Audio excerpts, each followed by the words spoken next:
가슴이 떨려와 자꾸 미안 네 앞에만 서면 난 너만 보면 이게 아닌데 내 맘은 그게 이런 게 아닌데।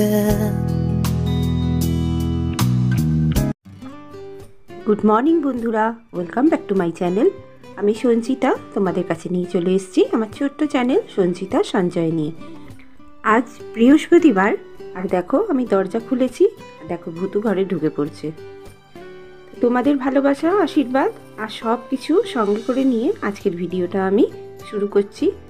আশা রাখছি তোমরা যেখান থেকে আমার এই ভিডিওটি দেখছো সবাই ভালো আছো, সুস্থ আছো আর সাবধানেও আছো।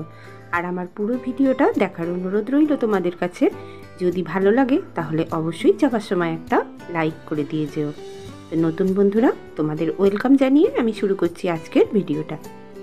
দেখো কদিন ধরেই আমি দেখাচ্ছিলাম তোমাদের যে ভুতুর বাচ্চা হয়েছে, আর ভুতুর বাচ্চাদের কিন্তু চোখ ফোটেনি তখনও।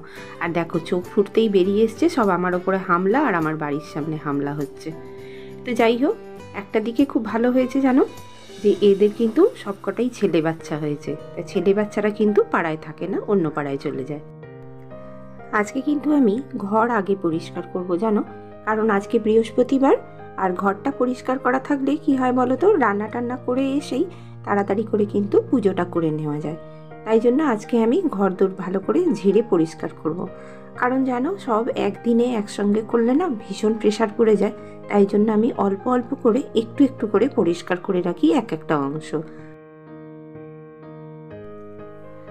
আমরা ঘরের প্রত্যেকটা অংশ যদি সপ্তাহে 3 দিন করে পরিষ্কার করি, আর আগে থেকেই যদি রুটিন করে রাখি যে কোন দিন কোন কাজটা করব, তাহলে কিন্তু আমাদের কাজগুলো অনেক সহজ হয়ে যায়।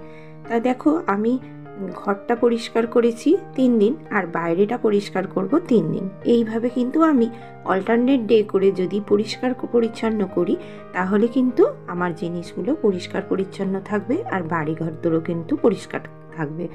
কারণ যেন এই কলিন দিয়ে পরিষ্কার করলে কিন্তু ভীষণ পরিষ্কার হয়। এই তোমার কাঁচ, তারপরে আলমারি 15 দিন ছাড়া যদি আমরা একবার কলিন দিয়ে পরিষ্কার করি, আর সপ্তাহে 3 দিন যদি আমরা এমনি শুকনো কাপড় দিয়ে ঝেড়ে নিই জায়গাগুলো, তাহলে কিন্তু আমাদের জিনিসগুলোতে একদমই নোংরাও হবে না, আর অপরিষ্কারও থাকবে না, দেখতেও ভালো থাকবে। আমাদের যার যেটুকুনি আছে সেটুকুনি কিন্তু আমরা সুন্দরভাবে পরিষ্কার পরিচ্ছন্ন করে রাখতে পারবো। দেখো আমরা মধ্যবিত্ত বাড়ি, আমাদের একটা জিনিস নষ্ট হয়ে গেলে সেটা তো আমরা বারবার কিনে আনতে পারবো না। তাই জন্য আমাদের যার যেটুকুনি আছে সেটুকুনিকেই যদি আমরা সুন্দরভাবে যত্ন করে রাখি, সেটা কিন্তু অনেক দিন দীর্ঘস্থায়ী হবে। তো দেখো আমি কিন্তু এগুলো সব পরিষ্কার করে নিচ্ছি। আর এই যে আমার শোকেসের ভেতর সমস্ত সাজের জিনিস থাকে, কিন্তু এই বডি লোশন, তারপরে তোমার ক্রিম, সমস্ত কিছু এগুলো কিন্তু আমি বাইরে রেখেছি। কেন জানো? কারণ এগুলো তো কন্টেনারগুলো বড় বড়, এগুলো টানতে গেলে না সব পড়ে যায়। দেখো এইগুলো কিন্তু আমি সব বাইরে রেখে দিয়েছি। আমার সব পরিষ্কার হয়ে গেছে বাইরেটা, আর বিছানাটা তো সমস্ত পরিষ্কার করাই হয়ে গেছে। সেটা তো থাকেই, তোমরা জানো এটা আমার অপরিষ্কার করার কেউ থাকে না। আর এই যে ঘরটাও একটুখানি ঝেড়ে নিচ্ছি ভালো করে। ঘরটা এই যে পালকের এটা দিয়ে করলে না ভীষণ সুন্দর পরিষ্কার হয় জানো, যেখানে যত নোংরা ঢুকে থাকে সেগুলো কিন্তু সব বেরিয়ে যায়।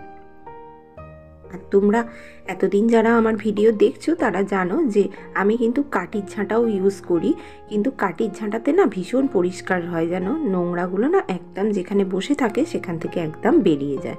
তা আমি ঘরটা পরিষ্কার করে আল্লা টাল্লাগুলো উল্টো পাল্টা হয়ে আছে, দেখো না জামা টামাগুলো একটা টানতে গেলে এই আল্লাতে কিন্তু সব আমার মেয়ের জামা থাকে, আমার কিন্তু একটাও থাকে না। ও কলেজে যাবে, পড়তে যাবে, তাই জন্য ওর জামা টামাগুলো এখানে সব আলাদা করা থাকে, কিন্তু একটা টানতে গেলে দুটো ফেলে দিয়ে যাবে জানো। তো যাই হোক, দেখো এবার আমি আলমারিটাও পরিষ্কার করে নিচ্ছি। আলমারিটা যেহেতু আগের দিন কলিন দিয়ে পরিষ্কার করেছিলাম, তাই জন্য আজকে আর কলিন দিলাম না, আজকে এমনি মুছে নিলাম। আর দরজা টরজাগুলো ভালো করে পরিষ্কার করে নিলাম। এইবার পরিষ্কার করে কিন্তু আমি সোজা রান্নাঘরে চলে যাব, কারণ রান্নাঘরে আজকে আমি কিন্তু রান্নাটা আগে করে নেব। মোছা হয়ে গেছে যেহেতু, আর সকালবেলা দেখো জল এসেছিল, সেই জল আসতে কিন্তু আমি সব চাল টাল ধুয়ে রেখে দিয়েছি।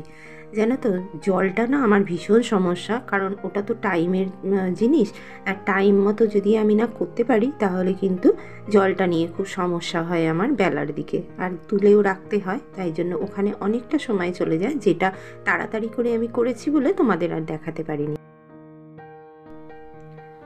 আর এই যে আমি রান্নাঘরে চলে এসেছি, আর রান্নাঘরে এখন প্রায় 10:30। আমি রান্নাঘরে এসে রান্নাটা কিন্তু করে নিচ্ছি। আর আমরা কিন্তু আজকে ওর বাবা পরোটা কিনে নিয়ে এসেছিল, সেই পরোটা খেয়েছি। তো যাই হোক, টিফিনটাও খাওয়া হয়ে গেছে, খেয়ে দিয়ে কিন্তু আমি একদম রান্নাঘরে চলে এসেছি। আর দেখবে এই পরিষ্কার করার না একটা না মানে কি বলবো, মুডের দরকার হয়। তুমি যেদিনকে কোনো অংশটা পরিষ্কার করবে, যেন তোমার চোখে দেখবে সব জায়গাটাই নোংরা দেখাচ্ছে, এই রকম মনে হয়, যেন মনে হয় একটু এখানটা পরিষ্কার করে নিই, একটু ওখানটা পরিষ্কার করে নিই, এই রকম মনে হয়। কিন্তু আমরা প্রতিদিনই হাত ঝাড়া করছি, পরিষ্কার করছি, তবু যেন মনে হয় যে দেখি এখানটা একটু হাত ঝাড়া করে দিই। তা আমি দেখো রান্না করতে করতে কিন্তু আমি রান্নাঘরের সমস্ত র্যাকগুলো পরিষ্কার করে নিলাম, আর ডিবের মাথায় যে ভীষণ তেল ধরে, তাই জন্য সেগুলোকেও কিন্তু আমি মুছে মুছে ভালো করে পরিষ্কার করে দিলাম। তাই এই যে পরিষ্কার রান্না কিন্তু আমি এক হাতে করছি, আর তার ফাঁকে ফাঁকে কিন্তু আমি সমস্ত কাজগুলোও করছি। তাই এইভাবে যদি আমরা রান্নাঘরের সঙ্গে যদি আমরা একসঙ্গে কাজটা করে নিতে পারি, রান্নাঘরের কাজটা রান্না করতে করতে, তাহলে কিন্তু আমাদের কাজগুলো অনেকটা সহজ হয়ে যাবে। তাহলে আর এদিক ওদিক করে দৌড়াদৌড়িও করতে হবে না, আর আমার কাজটাও হয়ে যাবে তার মধ্যেই। তাই যে আমি সমস্ত র্যাকগুলোও কিন্তু পরিষ্কার করে নিলাম, আর ডিবের মাথাগুলোও সমস্ত কিন্তু মুছে মুছে আবার তুলে দিলাম। তা আমি কিন্তু সকালবেলা তোমাদের দেখালাম আমার ভাত হয়ে গেছে দেখো, আর মাছের ঝাল আমি বসাচ্ছি এইবারে। আর কি করব জানো, সেই দিদি আমাদের অনেকগুলো সেই পুঁই মিটুলি দিয়েছিল, তোমাদের দেখিয়েছিলাম না, আমার বড়দি পাঠিয়ে দিয়েছিল, সেই পুঁই মিটুলিগুলো কিন্তু আমি রেখে দিয়েছিলাম কেটে। তা আজকে কিন্তু একটুখানি বার করে রান্না করব। এখনও কিন্তু সেই পুঁই মিটুলিগুলো খুব সুন্দর আছে, ভালো আছে, যেন কিচ্ছু হয়নি। তা সেইগুলোকেও আমি বার করে নেব, নিয়ে অনেকটা চিংড়ি মাছ আছে, চিংড়ি মাছ দিয়ে আজকে রান্না করব। শুধু তো ভোলা মাছের ঝাল দিয়ে খাওয়া যাবে না, আর জানো আমার মেয়ে না একদম পুঁই মিটুলি খায় না, সেই জন্য ওর জন্য একটু ডাল করতে হবে। ডাল আর আলু ভাতে দিয়ে দিয়েছি, তার মধ্যেই দুটো আলু সেদ্ধ দিয়ে দিয়েছি, সেইটা কিন্তু ও আলু ভাতে করে খেয়ে নেবে। তা যাই হোক, এই দেখো সমস্ত আমি পরিষ্কার করে মুছে মাছে আমি কিন্তু রান্নাঘরটা পুরো রেডি করে নিচ্ছি।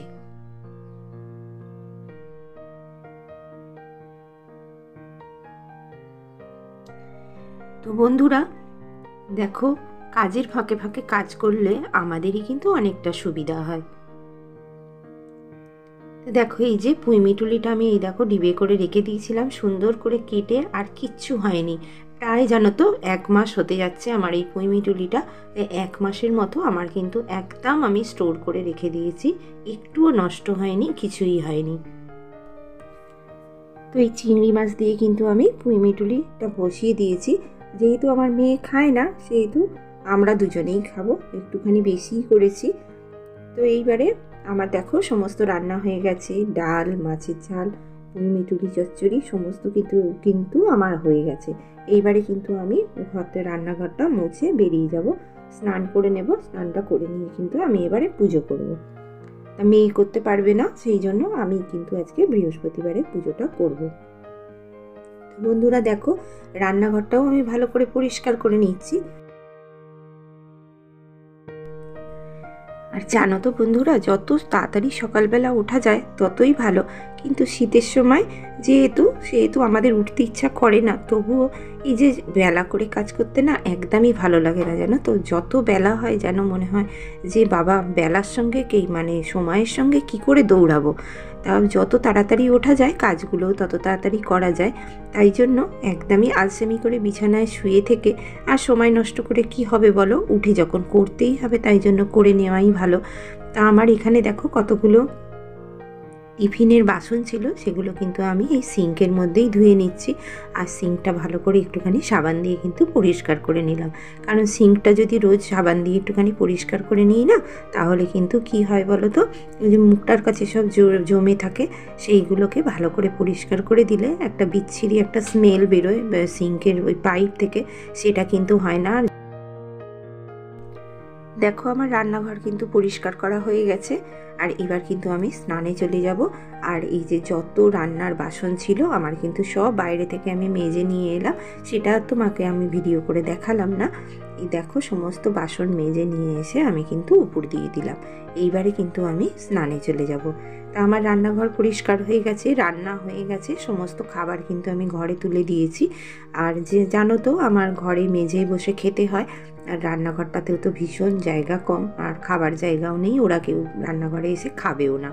তাই জন্য আমি কিন্তু ঘরে খাবার খাই, ওই মেঝেতে আমি বসে যাই আর ওরা টুল নিয়ে বসে যায়, ওরা নিচে বসতে পারে না। আসলে নিচে আমার তো জায়গা নেই, খুব কম, সেই জন্য।